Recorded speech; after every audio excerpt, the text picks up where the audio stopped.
कार्यक्रम समय चक्रमा तपाईलाई हार्दिक स्वागत छ। म सुरेश आचार्य। केही दिनभित्रै आउन लागेको विजयादशमीको सम्पूर्ण दर्शकहरूमा हार्दिक मङ्गलमय शुभकामना। आजको कार्यक्रम हामी गैर आवासीय नेपालीहरूका विषयमा केन्द्रित रहेर कुराकानी गर्नेछौँ। गैर आवासीय नेपाली सङ्घको निर्वाचनको तयारी भइरहेको थियो। महाधिवेशनको तयारी भइरहँदाखेरि अब महाधिवेशन नहुने स्थिति सिर्जना भएको छ। यो विषयमा केन्द्रित रहेर आज हामी कुराकानी गर्छौँ। गैर आवासीय नेपाली सङ्घका उपाध्यक्ष डाक्टर बद्री केसीसँग, उहाँ अध्यक्ष पदका दावेदार पनि हुनुहुन्छ। कार्यक्रममा यहाँलाई हार्दिक स्वागत छ। हजुर, धन्यवाद, नमस्कार। हरेक दोस्रो वर्ष दसैँ ताका अक्टोबर महिनामा तपाईँहरू यो विश्व सम्मेलन महाधिवेशन गर्नुहुन्थ्यो। यो पटक चाहिँ नहुने भयो, निश्चित नहुने भएको। त्योभन्दा अगाडि आज 11 अक्टोबर सन् 2003मा पहिलो पटक हामीले 11 अक्टोबरमा पहिलो अधिवेशन गरेका थियौँ, विश्व सम्मेलन गरेका थियौँ र आज एनआरएन डे हो। त्यस कारणले आज चाहिँ संयोगको यो अवसरमा नेपाल बाहिर रहनुभएको 70 लाख नेपालीहरूलाई म गैर आवासीय नेपाली दिवसको उपलक्ष्यमा शुभकामना र बधाई दिन चाहन्छु। हाम्रो तर्फबाट पनि तपाईँहरूलाई शुभकामना छ। हजुर, धन्यवाद। र यहाँले भन्नुभयो, साँच्चै नै हामी चाहिँ महाधिवेशनको तयारीमा थियौँ, हामी चुनावको तयारीमा थियौँ र विश्व सम्मेलनको तयारीमा थियौँ। 2 दिन अगाडि परराष्ट्र मन्त्रालयको पत्रले हाम्रो यी सबै कार्यक्रमहरू रोकिएको छ। हिजो भर्खरको चाहिँ कार्यसमितिको मिटिङले यसलाई बढीमा 6 महिना पोस्टपोन गरेको छ।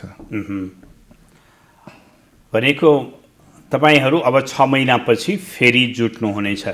त्यसो होइन, 6 महिनाको बिचमा कुनै पनि विधान त हाम्रो चाहिँ यो महाधिवेशन बढीमा 6 महिनासम्म सर्न सक्छ।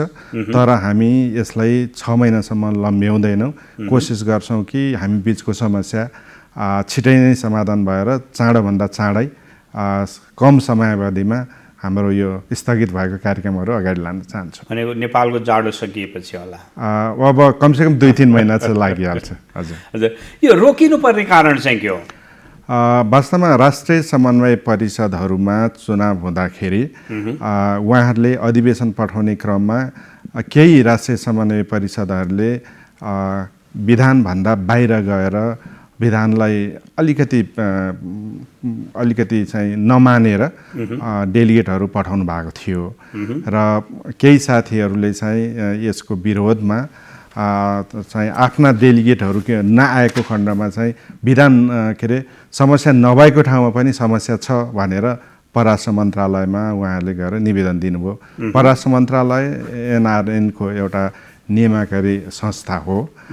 तर परराष्ट्र मन्त्रालयले हाम्रो बुझाइमा चाहिँ हाम्रो 1,06,000 मेम्बर छन्। ती 1,06,000 मेम्बरहरूले संस्थामा केही समस्या भयो भने परराष्ट्र मन्त्रालयमा गर्दा निवेदन दिने होइन, संस्थाभित्र नै निवेदन दिने ठाउँहरू छन्। तर परराष्ट्र मन्त्रालयले ती व्यक्तिहरूको निवेदनलाई आधार मानेर हाम्रो चाहिँ सबै कार्यक्रमहरू स्थगित गर्नु भन्ने चाहिँ निर्देशन दियो। त्यस कारणले अब नियमकारी संस्था भएको कारणले हामीले त्यो मान्नै पर्छ। अब त्यो चाहिँ कति विधान सम्बद्ध छ, कति चाहिँ कानुन सम्बद्ध छ भन्ने कुरो चाहिँ अझै त्यो सोचनीय विषय छ। तर तपाईँ आफैले भन्नुभयो नि केही देशहरूबाट विधान विपरीत डेलिगेट्स त आएको रहेछ भनेपछि त उजुरी त ठिकै रहेछ नि? होइन, विधान विपरीत आएको डेलिगेटलाई केन्द्रले मानेको थिएन। जस्तै म अलिकति क्लियर गर्न चाहन्छु, यो पटक 2020 अक्टोबरमा हाम्रो सर्वसम्मतले चाहिँ नयाँ विधान पास गरेको छ। त्यो नयाँ विधानमा चाहिँ डेलिगेट 65% डेलिगेट पुराना काम गरेको व्यक्तिहरू आउनुपर्ने भनेर छ। 25% डेलिगेट कार्यसमितिको चुनाव हुँदाखेरि डेलिगेटकै पनि चुनाव भएर आउनुपर्ने र 10% डेलिगेट चाहिँ नयाँ कार्यसमितिले छानेर पठाउने प्रावधान छ। यो विधान पहिलोचोटि लागू भएको कारणले गर्दाखेरि हाम्रा 65वटा राष्ट्रिय समन्वय समितिमा अहिले चुनाव भयो। तीमध्ये केही राष्ट्रिय समन्वय समितिले त्यो 25% डेलिगेट चाहिँ चुनाव गर्नुपर्ने ठाउँमा विधान अनुसार चुनाव नगरिकन पठाए। उहाँले चुनाव नगरिकन पठाएपछि केन्द्रले ती डेलिगेटहरूको नाम प्रकाशन गरेन। भनेको तिनीहरू चाहिँ जस्तो नोमिनेट गरेर पठायो। जस्तै अमेरिकामा 20,000 डेलिगेट थिए। 20,000 डेलिगेटले 20,000 पञ्जीकृत सदस्य थिए। 20,000 पञ्जीकृत सदस्यले त्यहाँको कार्यकारी कमिटीलाई चाहिँ भोट हाले र डेलिगेट पठाउन पनि त्यही 20,000ले चुनाव गर्नुपर्ने थियो। तर उहाँहरूले त्यो 20,000ले नगरिकन चाहिँ उहाँले चुनिएर आएको व्यक्तिहरूले मात्रै गर्नुभयो। अस्ट्रेलियामा पनि त्यही केस थियो। सबै पञ्जीकृत सदस्यले भोट नहालिकन त्यो चुनेर आएको पदाधिकारीहरूले भोट हालेर पठाउनु भयो। मतलब विधानभन्दा बाहिर रहेर उहाँहरूले चाहिँ चुनाएर पठाउनु भयो। त्यसले चाहिँ केन्द्रले क्वेसन मार्क राखेको थियो। त्यसले प्रकाशन पनि गरेका थिएन। राष्ट्रिय समन्वय परिषदलाई चाहिँ सोधपुछ गर्नको लागि क्वेसन मार्क राखेको थियो र त्यो क्वेसन मार्कको क्लियरेन्स उहाँले केन्द्रमा गर्नुपर्ने थियो। तपाईँले भनेको अहिले चाहिँ यो डेलिगेट्सको विवाद चाहिँ बढी केन्द्रित भएर यो निर्देशन आयो लगभग। र तपाईँले भने जस्तो 25% को अमेरिकाको उदाहरण दिनुभयो नि, 25% प्लस 10% पनि नयाँ कार्य समितिले मनोनयन गर्ने, 35% त्यसरी नोमिनेट भएर आउनुभयो होइन। 25% कार्य समितिले गर्ने होइन, 25% इलेक्सन भएर इलेक्टेड आउनु पर्छ। तर इलेक्सन भएन। त्यहाँ के भयो भने 25% को सर्टेन कोटा हुन्छ। अमेरिकामा 25% भनेको 47 मान्छे थिए। 47 मा उहाँले 29 जनालाई चाहिँ त्यतिकै नोमिनेसन गरेर पठाइदिनु भयो। 18 जनाको चाहिँ चुनाव गरेर पठाउनु भयो। भनेपछि अब त्यो 29 जनाको पनि चुनाव हुनुपर्ने थियो। त्यसरी 29 जनाको चुनाव नगरिकन पठाउनु भयो। समस्या त्यही नै हो। अमेरिकाको समस्या त्यो छ भने अस्ट्रेलियामा चाहिँ 16,000 मेम्बर थिए। ती 16,000 मेम्बर बिच चाहिँ चुनाव गराउनु पर्ने। तर उहाँले के गर्नुभयो भने आफ्नो चुनावको बेलामा विभिन्न टेक्निकल कारणले अहिले चुनाव गर्न सम्भव छैन भनेर पहिला कार्य समितिको चुनाव गर्नुभयो, राष्ट्रिय समन्वय परिषदको। र त्यो कार्य समितिमा विभिन्न लोकल कमिटीहरू पनि छन्। 240 जनाको एउटा उहाँहरूको कार्य समिति हो। त्यो कार्य समितिको भित्रबाट मात्रै चुनाव गरेर पठाउनु भयो। त्यो पनि अब पञ्जीकृत सदस्यको अधिकार त हनन् भयो नि। त्यस कारणले हामीले त्यसमा क्वेसन मार्क मात्रै राखेका थियौँ। त्यो हो अथवा होइन भनेर एनसिसीसम्म क्लियरेन्स गर्न बाँकी नै थियो। तर हामी केन्द्रलाई चाहिँ त्यो क्लियरेन्स गर्ने अझ समयावधि नसकिकन उहाँहरू चाहिँ अब यहाँ परराष्ट्रमा गइराख्दाखेरि तपाईँहरूलाई सोधियो होला नि त? परराष्ट्रले त आँखा चिम्लेर निर्णय गरेन होला? परराष्ट्रले वास्तवमा हामीलाई पत्राचार गरेका थियो। हाम्रो अध्यक्ष आउनुभएको थियो। अध्यक्षले गएर क्लियरेन्स दिनुभयो। हामीले परराष्ट्रले सोधेका कागजपत्रहरू विधान भयो, निर्वाचन सम्बन्धी नियमावलीहरू भयो। अनि हाम्रो यदि विधानमा केही कन्फ्युजन छ भने विधानमा चाहिँ विधान व्याख्या कमिटी गठन गर्ने छ र हाम्रोमा विधान व्याख्या कमिटी पनि छ। त्यो विधान व्याख्या कमिटीले गरेका निर्णयहरू हामीले सबै कागजात चाहिँ परराष्ट्रलाई बुझाएका थियौँ। यद्यपि परराष्ट्रले चाहिँ हामीले बुझाएको डकुमेन्टलाई एकातिर राखेर परराष्ट्र अहिले चाहिँ मैले एकदम दुःखको साथ भन्नुपर्छ एउटा राजनीतिक पार्टीबाट निर्देशित भयो। त्यस कारणले एउटा राजनीतिक पार्टीको निर्णयबाट निर्देश भएको कारणले गर्दाखेरि हामीसँग सोध्ने बुझ्ने एउटा, निर्देशन गर्ने अर्को देखियो। तर परराष्ट्र मन्त्रालयले निर्देशन गर्दै गर्दा 3 बुँदै निर्देशन दिएको छ। तपाईँले यो जे भनिराख्नु भएको छ डेलिगेट्सको कुरो, त्यो 3 मध्येको एउटा बुँदा हो होइन? अर्को चाहिँ तपाईँहरूले स्टुडेन्टलाई पनि डेलिगेट्स बनाउनु भयो जो चाहिँ त्यो मेम्बर हुन पाउँदैन एनआरएनएको एउटा होइन। अर्को चाहिँ तपाईँको जुलाई 1 देखि 31 त्यो 1 महिनाको बिचमा एनसिसीको इलेक्सन हुनु पर्थ्यो। तर त्योभन्दा पछि भएकाहरूलाई पनि तपाईँहरूले एक्सेप्ट गर्नुभयो होइन? म पहिला स्टुडेन्टकोमा आउन चाहेँ। स्टुडेन्टको समस्या के हो? वास्तवमा जापानमा इलेक्सन स्टुडेन्टको समस्या चाहिँ संसारभरि नै हामीले चाहिँ स्टुडेन्टलाई सुरुमा उहाँहरूलाई हाम्रो ऐनअनुसार चाहिँ उहाँहरू सदस्य बन्न पाउँदैनन्। तर पनि स्टुडेन्टलाई धेरै देशमा चाहिँ एसोसिएटेड मेम्बर बनाएका छन्। र जापानको एनसिसीमा चाहिँ जापानको राष्ट्रिय लेभलको चुनावमा उहाँहरूले भाग लिन पाउने भनेर जापानको एनसिसीको विधानमा छ पहिलो कुरो। र हरेक एनसिसी चाहिँ त्यो देशको कानुनअनुसार त्यो देशमा रजिस्ट्रेसन भएका हुन्छन्। परराष्ट्र मन्त्रालयले हेर्ने चाहिँ अन्तर्राष्ट्रिय समन्वय परिषद मात्रै हो। बाँकी सबै हाम्रो 85 देशमा जुन जुन राष्ट्रिय समन्वय परिषदहरू रजिस्टर्ड भएका हुन्छन् उनीहरू चाहिँ आफ्नो देशको जापानमै रजिस्ट्रेसन छ, अमेरिकैमा रजिस्ट्रेसन छ, अस्ट्रेलियामै रजिस्ट्रेसन छ र उनीहरूले त्यो देशको कानुन मान्नुपर्ने पहिलो। तपाईँको मूल कानुनबाट निर्देशित हुन्छ होइन? मूल कानुनबाट निर्देशनमा आउँदैछु र जापानको केसमा चाहिँ के हो भने जापानमा 2 वर्ष अगाडिदेखि विद्यार्थीहरू जान बन्द भइसके र ती विद्यार्थीहरू 2 वर्ष अगाडि जुन विद्यार्थी थिए अहिलेको अप्रिलमा उनीहरू वर्क परमिट भिजामा परिवर्तन भइसकेका छन्। खालि त्यो जापानमा चाहिँ जितेर आएका जुन पक्ष छ अथवा चाहिँ एउटा समिति छ, त्यो समिति परराष्ट्र मन्त्रालयले मन परेन। परराष्ट्र मन्त्रालयले त्यो समिति मन परेन, मतलब जापानमा भएको दूतावासलाई त्यो समिति मन परेन, एम्बेसडरलाई त्यो समिति मन परेन र त्यो समितिलाई खारेज गरिपाउँ भनेर जापानको प्रतिपक्षबाट निवेदन लेखाइयो र त्यो निवेदनको आधारमा चाहिँ जापानमा विद्यार्थीहरू परे भनेर चाहिँ परराष्ट्र मन्त्रालयले त्यसलाई अवलोकन गर्नु भनेर हामीलाई पत्र दिएको छ। अब विद्यार्थीहरू परेका छन् वा छैनन् भनेर पहिला हामीले हेर्नुपर्छ र साँच्चीकै परेका छन् भने जापानमा मात्रै त्यस्ता परेका छैनन्। प्र्याक्टिकली हेर्ने भने त्यो समस्या अमेरिकामा छ, त्यो समस्या अस्ट्रेलियामा छ, त्यो समस्या अन्य देशहरूमा पनि होलान् र अहिलेको परराष्ट्र मन्त्रालयको पत्रले चाहिँ हामीलाई कमसेकम 11वटा देशमा चाहिँ भइसकेको चुनावलाई फेरि पुनरावलोकन गर्नुपर्ने अवस्था देखिन्छ। भनेको स्टुडेन्टको कजमा प्लस अनि जुन तपाईँले भन्नुभयो 1 जुलाईदेखि 31 जुलाईसम्ममा गरिनुपर्ने अधिवेशन भनेर भनिएको छ। वास्तवमा यो पटक चाहिँ विधान पहिलो पटक लागू भएको कारणले गर्दाखेरि अमेरिकामा चुनावी प्रक्रिया मिएमै भयो। चुनाव भनेको पनि अधिवेशनको एउटा पार्ट हो, त्यस कारणले अमेरिकाको चुनाव पनि हामीले क्यान्सल गर्नु पर्यो। जस्तै युकेमा चाहिँ अगस्त 3मा इलेक्सन भयो, महाधिवेशन भयो, युकेको पनि खारेज गर्नु पर्यो। त्यस्तै अन्य देशहरू छन्, फ्रान्स छ, मलाई लाग्छ साइप्रस छ, यस्तै अन्य देशवटा छन्। परराष्ट्र मन्त्रालयले जुन 3 बुँदे हामीलाई क्वेसनहरू गरेको छ, त्यो क्वेसनको आधारमा चाहिँ 11वटा देशहरूको इलेक्सन बदर गर्नुपर्ने अवस्था देखिन्छ। भनेको त्यसो भए तपाईँहरू अब यसलाई आइसिसीबाट अनुमोदन पनि गराउनु पर्ला तपाईँको स्थगनको, होइन? हो, हिजो भर्खरै चाहिँ हाम्रो कार्यसमितिको बैठक बसेको थियो।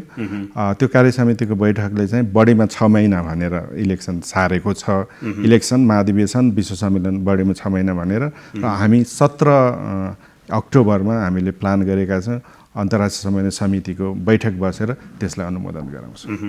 र अर्को चाहिँ अब यो जुन निर्देशन आयो नि, तपाईँले पटक पटक भन्नुभयो परराष्ट्रले कुनै राजनीतिक स्वार्थमा रोक्यो भनेर भनिराख्नु भएको छ नि, पहिलो घटना हो यो? वास्तवमा 18 वर्षमा परराष्ट्रले यसरी हस्तक्षेप गरेको पहिलो घटना हो। गैर आवासीय सम्बन्धी ऐन 2064 संशोधित 2066मा एउटा बुँदा के लेखेको छ भने गैर आवासीय नेपाली सङ्घ परराष्ट्र मन्त्रालयमा दर्ता हुन्छ र परराष्ट्र मन्त्रालयले चाहिँ हाम्रो अब्जर्भेसन गर्छ भनेर लेखेको छ। अब्जर्भेसनको मतलब चाहिँ यो होइन कि संस्थाको आन्तरिक क्रियाकलापमा उसले हस्तक्षेप गर्ने। निर्देशन दिन सक्छ कि सक्दैन? परराष्ट्र अहिलेको हिसाबमा निर्देशन दिन सक्छ अथवा सक्दैन भन्ने चाहिँ यो विवादको विषय हो। अन्तर्राष्ट्रिय एनआरएन चाहिँ एउटा स्वायत्त संस्था हो। स्वायत्त संस्थाको क्रियाकलापमा निर्देशन दिन सक्छ कि सक्दैन भनेर म एउटा क्वेसन तपाईँलाई सोध्न चाहन्छु। नेपालको राजनीतिक दलहरू निर्वाचन आयोगमा दर्ता भएका हुन्छन्। हरेक राजनीतिक दलको 2-4 लाख मेम्बर पञ्जीकृत सदस्य हुन्छन्। उनीहरूको अधिवेशनको बेलामा 2 जना सदस्यले गएर निर्वाचन आयोगमा अध्यक्षले चाहिँ राम्रो काम गरेन अथवा चाहिँ कमिटीमा चाहिँ केही कुराहरू गडबड भयो भनेर निवेदन दियो भने त्यहाँको महाधिवेशन रोकिन्छ कि रोकिँदैन? हेर्नु त भन्न सक्छ नि निर्वाचन आयोगले, भन्न सक्ला। त्यस कारणले पनि तर निर्वाचन आयोगले त्यो भन्नुभन्दा अगाडि पहिला संस्थामा के खालका परिविधिहरू छन्, होइन, विधानले के भन्छ, नियमावली के भन्छ भनेर सोधपुछ गर्नुपर्ने थियो। कार्यसमितिका साथीहरूलाई सोध्नुपर्ने थियो र त्यसपछि डिसिजन लिनुपर्ने थियो। तर परराष्ट्रले अहिले जे गरिराखेको छ त्यो चाहिँ हाम्रो अन्तर्राष्ट्रिय समन्वय समितिसँग त्यति सहकार्य गरेर गरिराखेको छैन र हाम्रो बुझाइमा चाहिँ परराष्ट्र मन्त्रालयले हाम्रो विधानभन्दा बाहिर गएर निर्णय लिइरहेछ। तपाईँले अघि भन्नुभयो नि परराष्ट्र मन्त्रालय एनआरएनएको नियमनकारी निकाय रेगुलेटरी बडी हो। रेगुलेटरी बडी भनेपछि त अलिकति रेगुलेट त गर्छ होला नि। यो अलिकति होइन, पुरै रेगुलेट गरे, हाम्रो पुरै कार्यक्रमहरू ठप्पै पार्थ्यो। तर तपाईँले फेरि सुरुमै पनि भन्नुभएको थियो अलिकति डेलिगेट्समा चाहिँ विधान विपरीत भएछ, तपाईँको पनि रियलाइजेसन हो होइन? विधान विपरीत भएका छन् भनेर त हामीले राष्ट्रिय समन्वय परिषदलाई चिठी नै लेखेका छौँ। तपाईँले 65% चाहिँ विधानअनुसार पठाउनु भएको छ, 10% पनि विधानअनुसार पठाउनु भएको छ, 25% चाहिँ विधानअनुसार भएका छैनन्। यस्ता डेलिगेटहरू चाहिँ प्रश्न ती डेलिगेटप्रति हाम्रो चाहिँ प्रश्न छ। त्यसमा हामी चाहिँ तपाईँहरूसँग क्लियरेन्स गरेर मात्र नाम प्रकाशन गर्छौँ भनेर नाम प्रकाशन गर्नलाई रोकिएको अवस्था थियो। त्यस कारणले हामीले विधान विपरीत भएको कुरालाई केन्द्रले मानेको थिएन र जुन साथीहरूले चाहिँ निवेदन दिनुभयो, हामीले विधान विपरीत भएका कुराहरूलाई मान्नलाई जबरजस्ती गराउनको लागि दिनुभएको निवेदन हो। केन्द्र विधानभन्दा बाहिर जान चाहने थिएन। उहाँहरू चाहिँ तपाईँहरू विधान मिचेर भए पनि हामीले भने काम गर्नुपर्छ। म फेरि सिधा शब्दमा भन्छु, जस्तै अमेरिका, अस्ट्रेलिया अनि हाम्रो युके, तीनवटा देशहरूले चाहिँ 25% डेलिगेट विधानभन्दा बाहिर गएर पठाए। त्यो बाहिर गएर पठाएका कुरालाई मान्नै पर्छ भनेर दबाब दिनको लागि अहिलेको चुनाव रोकिएको। तर तपाईँलाई परराष्ट्र मन्त्रालयको निर्देशन चित्त नबुझ्दै गर्दा यसको कानुनी उपचार खोज्ने छुट त थियो नि। हिजोको हाम्रो कार्य समितिको बैठकले कानुनी उपचार मतलब कानुनी परामर्श लिनको लागि अध्यक्षलाई पूर्ण अधिकार दिएको छ। अब चाहिँ यस्तै गरी हाम्रो कार्यक्रमहरू ठप्प हुने भयो भने हामी कानुनी उपचार लिन पनि बाध्य हुनेछौँ। भनेपछि अब अहिले 6 महिनाभित्र गर्नुपर्ने तपाईँको विधानको प्रावधान आफ्नो ठाउँमा छ, अब त्यो अनुसार गर्नै पर्छ। अब तपाईँले जति पनि समस्या देखाउनु भयो नि, जस्तो 11 देशमा यो निर्देशन अनुसार रिइलेक्सन हुनुपर्ने स्थिति होइन, अनि अब यो त्यो प्रक्रियाहरू पुरा गर्दै जाँदाखेरि कति भ्याउने स्थिति छ, अथवा त्यो बाटो नगएर तपाईँ अर्को वे आउट खोजिराख्नु भएको छ? यो विधान पहिलो पटक लागू गरिएको हो। मैले अघि पनि भनेको थिएँ, पहिलो पटक भनेर पटक भन्नु, त्यसो हुँदा कमजोरी छन् भन्न खोज्नु होइन। विधानमा कमजोरी छैनन् कि विधानको इम्प्लिमेन्टेसन गर्ने प्रोसेसमा चाहिँ राष्ट्रिय समन्वय परिषदहरूले चाहिँ यो पटक हाम्रो पहिलोचोटि भयो, हामीलाई छुट दिनुपर्छ। विधानमा चाहिँ बाधा अड्चन खुलाउ भन्ने एउटा धारा पनि छ। त्यो धारा अनुसार चाहिँ हामीलाई छुट दिनुपर्छ भनेर पहिलादेखि नै भनेको। जस्तै अमेरिकाको एनसिसीको अमेरिकाको नियमअनुसार चाहिँ उनीहरू मे महिनामा उहाँहरूको इलेक्सन गर्नुपर्ने थियो। हाम्रो अहिले नयाँ परिवर्तित विधानअनुसार जुलाईको 1 देखि जुलाई 31सम्म गर्नुपर्ने देखियो र उहाँहरूले आफ्नो महाधिवेशनमा त्यो समय परिवर्तन गर्नुपर्ने थियो। त्यो समय परिवर्तन गर्न भ्याउनु भएन। त्यस कारणले पनि यो पटक चाहिँ हामीलाई त्यो समय ग्रेस दिनुपर्छ भनेर केन्द्रसम्म वार्ता चलिरहेकै अवस्था थियो। हामी चाहिँ केन्द्रीय कमिटीको निर्णयले त्यो ग्रेस दिने अवस्थामा पनि थियौँ। त्यस्तै कति देशहरूमा चाहिँ 31 जुलाईसम्म टेक्निकली चाहिँ उहाँले चुनाव गर्न सक्नु भएन। युकेकै कुरो चुनाव 3 अगस्तमा आएर भयो। त्यसलाई पनि हामी चाहिँ केन्द्रीय समितिको बैठकले त्यसलाई चाहिँ ग्रेस दिने अवस्थामा थियौँ। भनेपछि चाहिँ यो हामीले चाहिँ केन्द्रीय समितिको बैठक बस्न नपाउँदाखेरि ती बिचमा चाहिँ छलफल हुनुभन्दा अगाडि नै परराष्ट्रले अलि रोकेको अवस्था छ। भनेपछि अब मैले फेरि पनि दोहोऱ्याएँ प्रश्न, गर्नुहुन्छ चाहिँ के अब? अहिले यो वास्तवमा यो अहिलेको समस्या वास्तवमा डेलिगेटको पनि समस्या होइन। 65% डेलिगेट आउँदाखेरि चाहिँ पुराना कार्य समितिमा काम गरिसकेका एनआरएनमा चाहिँ अनुभव भएका डेलिगेटहरू आउन् भनेर विधान परिवर्तन भएको छ। योभन्दा अगाडिका एक्सपिरियन्स म बताउँछु। यहाँ अधिवेशनको लागि चाहिँ जो नेपालमा आइपुगेको छ, जो दसैँ मान्न आएको छ, जो चाहिँ भोज भत्यारमा आएको छ, अथवा चाहिँ नेपालमै धेरै बसिरहेको मान्छेहरू पनि डेलिगेटमा परे भनेर ठुलो समस्या निक्लिएको थियो। त्यो समस्याको निराकरण गर्नको लागि हामीले के गर्यौँ भने अब भोट हाल्नको लागि नेपाल आइरहनु पर्दैन। सम्बन्धित व्यक्तिले डेलिगेटले आफ्नो ठाउँबाट अनलाइन भोटिङमा भोट हाल्न सक्छ।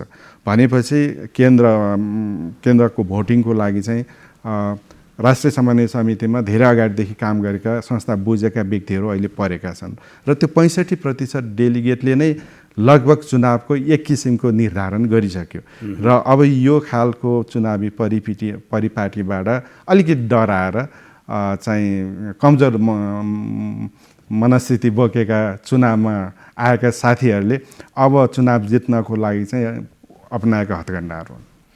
अब यो उपाध्यक्षको भूमिका छाडेँ तपाईँलाई, तपाईँ एउटा अध्यक्षको दावेदार। हजुर, तपाईँको एजेन्डा के हो, के का लागि? तपाईँ त निरन्तर रूपमा आइसिसीमा बस्नु भएको छ, महासचिव हुनुभयो, उपाध्यक्ष हुनुभयो। एनआरएनले चाहिँ यो 18 वर्षको उसमा चाहिँ आफ्नो मार्गचित्र कोरिसकेका छ संस्थाले के काम गर्नुपर्छ भन्ने। यो गैर-आवासीय नेपालीको नागरिकताको निरन्तरता जुन चाहिँ 2072मा हाम्रो संविधान आएको छ, त्यो संविधानमा लेखे पनि प्र्याक्टिकली त्यो नागरिकता अवश्य पाइएका छैन। त्यो नागरिकता प्र्याक्टिकली गैर-आवासीय नेपालीहरूको हातमा हालिदिने मेरो पहिलो एजेन्डा रहन्छ। गैर-आवासीय नेपालीहरूको नेपालमा भएका सम्पत्ति, गरेका लगानीहरूको सुरक्षाको लागि विभिन्न बाइलजहरू, कानुनहरू बनाउनु पर्नेछ। त्यो चाहिँ मेरो अर्को एजेन्डा रहन्छ। अहिले गैर-आवासीय नेपाली एक्टले चाहिँ 3 पुस्ता बाहिर बसेकाहरूलाई मात्र चाहिँ गैर-आवासीय नेपाली मान्ने भनेर भनेका छ। तर फिजीमा हेर्नुहोस्, मलेसियामा हेर्नुहोस्, म्यानमारमा हेर्नुहोस्, थाइल्यान्डमा हेर्नुहोस्, धेरै नेपालीहरू चाहिँ 5-6 पुस्ता अगाडिदेखि चाहिँ बसोबास गरिरहेका छन्। तिनीहरूले आफ्नो चाहिँ 5 पुस्ते 6 पुस्ते प्रमाण गर्न सक्ने अवस्था छैन। तिनीहरू पनि त नेपाली हुन्, त्यस कारणले तिनीहरूलाई पनि गैर-आवासीय नेपालीको परिभाषाभित्र पार्नुपर्छ। र अर्को मेन एजेन्डा विद्यार्थीहरू, हामीले सुरुका दिनदेखि नै 183 दिन बाहिर बस्ने र विद्यार्थीहरूलाई पनि गैर-आवासीय नेपालीको परिभाषाभित्र पार्नुपर्छ भनेर भनेका थियौँ। कारण के भने हाम्रा विद्यार्थीहरू मात्र होइन, तिनीहरूले विदेशमा बसेर कमाइ पनि गरे हुन्छन्, आफ्नो पढाइको लागि लाग्ने फी आफैले तिरे हुन्छन्, आफैले कमाएका हुन्छन् र अझ त्यहाँबाट कमाएर बचेको पैसा नेपाल पनि पठाएका हुन्छन्। त्यस कारणले उनीहरूले एक किसिमको रोजगारी पनि गरे हुन्छन् र सँगसँगै पढिराखेका पनि हुन्छन्। त्यस कारणले उनीहरूलाई यो गैर-आवासीय नेपालीको परिभाषाभन्दा बाहिर राख्नुपर्छ भन्ने कुरामा केही पनि लजिक छैन, म बुझ्दा पनि बुझ्दिनँ। त्यस कारणले पनि विद्यार्थीहरूलाई कम्पलसरी चाहिँ गैर-आवासीय नेपालीको परिभाषाभित्र पार्नुपर्छ। अहिले जुन समस्या आयो त्यो समस्याको निराकरणको लागि पनि पार्नुपर्छ भन्ने मेरो अर्को एजेन्डा छ। त्यस्तै अहिले आर्थिक लगानी जो भइरहेछ, त्यो आर्थिक लगानी चाहिँ अलिकति ठुला लगानी गर्न सक्ने, करोडौँ लगानी गर्न सक्ने गैर-आवासीय नेपालीले मात्र गरेका छन्। अब ससाना लगानी गर्न सक्नेहरूको चाहिँ संयुक्त लगानी गर्नुपर्छ भनेर हामीले 10 अरबको कम्पनी खडा गरिसकेका छौँ। त्यसलाई चाहिँ अझै प्रभावकारी ढङ्गले अगाडि लानुपर्नेछ। विशेष गरी वैदेशिक रोजगारमा गएका मान्छेहरू जसले चाहिँ 1-2 हजार रुपियाँको समेत सेयर किन्न सकुन्, त्यसरी चाहिँ अहिले 10 लाखभन्दा बढीलाई हामीले नेपालको अर्थतन्त्रमा सिधै जोड्न खोजिरहेका छौँ। त्यो मेरो अर्को एजेन्डा हो। र अहिले 10 खरब रुपियाँ वार्षिक वैदेशिक रोजगारबाट आएको छ र सबभन्दा बढी समस्याग्रस्त क्षेत्र केही छ भने वैदेशिक रोजगारमै छ। अनियमितता त्यही नै छ। श्रम शोषण, यौन शोषण, सम्पूर्ण समस्याहरू, यावत समस्याहरू त्यही नै छ। त्यसलाई चाहिँ रेगुलेसन गर्नुपर्छ भने अर्को चाहिँ विदेशमा बस्दाखेरि 10-20 वर्ष 30 वर्ष बिताइन्छ, त्यो बेलामा कमाएको पैसा नेपाल पठाइन्छ र फर्केर आउँदाखेरि बुढो र रोगी शरीर लिएर आइन्छ, यहाँ फेरि गरिब र रित्तो हात हुन्छ। त्यो बेलामा पनि कमसेकम त्यो व्यक्तिको चाहिँ पेन्सनको व्यवस्था होस्। जसरी नेपालभित्र बसेर पेन्सन फन्डमा अथवा चाहिँ सामाजिक सुरक्षा कोषमा त्यही व्यक्तिको पैसा हालेर चाहिँ एउटा कोष बन्छ, पेन्सन बन्छ, अब विदेशबाट पनि त्यो गर्न सक्ने वातावरण हामी बनाउनुपर्छ भनेर हामी त्यसमा लागेका छौँ। वास्तवमा 2 वर्ष अगाडि 4 वर्ष अगाडिदेखि हामीले यो चाहिँ कुरा अगाडि उठाएका छौँ। अहिले बाइलज पनि चेन्ज भएको छ, नियमहरू पनि चेन्ज भइसकेका छन्, कानुन त्यो परिवर्तन भइसकेको छ र अब त्यसलाई चाहिँ फेरि हामीले इम्प्लिमेन्टेसन गर्न चाहन्छौँ। अर्को भनेको हामी सधैँ धेरै कुरा गर्छौँ ब्रेन ड्रेनेज भएको छ भनेर। साँच्चीकै धेरै बौद्धिक वर्गका नेपालीहरू बाहिर बसेका छन्। अब तिनीहरूलाई भौतिक रूपमा नेपालमा ल्याउनु जरुरी सम्भव छैन। तर अब तिनीहरूले सिकेका सिप ज्ञानलाई अहिलेको डिजिटलाइज जमानामा चाहिँ हामीले इम्प्लिमेन्टेसन गर्न सक्छौँ। उनीहरूले सिकेका सिप र ज्ञानलाई अब नेपालसँग जोड्न सकिन्छ। अहिले विश्वको प्रसिद्ध युनिभर्सिटीमा पढाउने नेपाली प्रोफेसरले अमेरिकैमा बसेर, अस्ट्रेलियामा बसेर अथवा युकेमा बसेर नेपालमा पनि पढाउन सक्छ। अर्को कुरो दोस्रो पिँढीका नेपालीहरू जुन चाहिँ पहिलो पिँढीका नेपालीहरू जुन हामी विदेशमा छौँ, हामीलाई माटोको माया लागेर, धरतीको माया लागेर, दाजुभाइ दिदीबहिनीसम्मको सम्बन्धले हामी नेपाल आइराखेका छौँ। तर हाम्रा छोराछोरी त त्यहीँ जन्मे, तिनीहरूको मदरल्यान्ड त त्यहाँ भयो। अब उनीहरूलाई नेपालसँग फादरल्यान्डसँग जोड्ने चाहिँ हामीले कार्यक्रमहरू ल्याएनौँ भने गैर आवासीय नेपाली सङ्घको भविष्य 10-20 वर्ष 30 वर्षपछि समाप्त हुन्छ। त्यस कारणले पनि त्यो खालका कार्यक्रमहरू हामीले ल्याउनु छ। यी सबै कार्यक्रमको लागि मैले चाहिँ एउटा 1 हप्ता अगाडि घोषणापत्रै तयार गरेर चाहिँ मैले घोषणा गरिसकेको छु र मैले पहिला कोषाध्यक्ष भएर 2 कार्यकाल महासचिव भएर अहिले चाहिँ उपाध्यक्ष भएर त्यो मेरो कार्ययोजनालाई कसरी इम्प्लिमेन्टेसन गर्नुपर्छ भन्ने कुराको चाहिँ मैले पूर्ण ज्ञान पनि राखेको छु। भोलि अध्यक्ष भइरहँदाखेरि मलाई के गर्ने होला भनेर सोच्नुपर्ने अवस्था छैन। त्यस कारणले पनि तुरुन्तै मेरो कार्यकाल यदि सुरु भयो भने ती एजेन्डाहरूलाई चाहिँ मैले प्रभावकारी ढङ्गले अगाडि बढाउनेछु। हस्, कार्यक्रममा सहभागी भइदिनु भयो, यहाँलाई धेरै धेरै धन्यवाद छ। हजुर, धन्यवाद, नमस्कार। हाम्रो निर्धारित समय सकिएको छ। हामी सबैलाई बिदा दिनुहोस्। नमस्कार।